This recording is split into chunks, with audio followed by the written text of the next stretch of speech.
Hi guys, welcome back to our channel where we believe learning can be fun.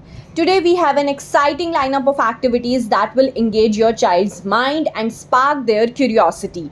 Get ready for a day filled with exploration and learning. So let's dive right in. Well, do you know that science kits are a fantastic way to provide your child with hands-on experiments and activities that nurture their scientific thinking, problem-solving skills, and curiosity. From exploring the properties of matter to creating chemical reactions, these kits make learning an adventure. Moving on, get ready to embark on an exciting outdoor adventure. Organize a scavenger hunt in your backyard or local park. Create a list of items for your child to find.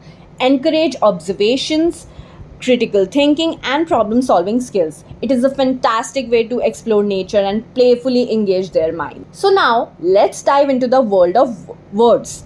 Playing word games such as word searches, crossword puzzles, or word associations not only keeps your child entertained but also promotes vocabulary building, language skills, and cognitive flexibility. Get ready to see their language skills soar. Well, puzzles aren't just fun.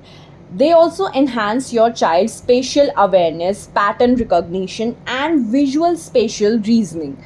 Encourage your child in solving jigsaw puzzles of various difficulty levels and witness their confidence grow as they piece together their accomplishments. Hey guys, do you know it's important to nurture not only your child's mind but also their well being? Practice yoga and mindfulness exercise with your child. These activities promote relaxation, self regulation, and a strong body mind connection. Get ready to create a serene space where your child can find balance and peace. And there you have it, folks, a fantastic lineup of activities that will keep your child engaged, entertained, and learning all at once. Remember, learning doesn't have to be boring. Join us next time as we continue to explore fun and educational experiences. Don't forget to hit the subscribe button and give this video a thumbs up. Until then, happy learning!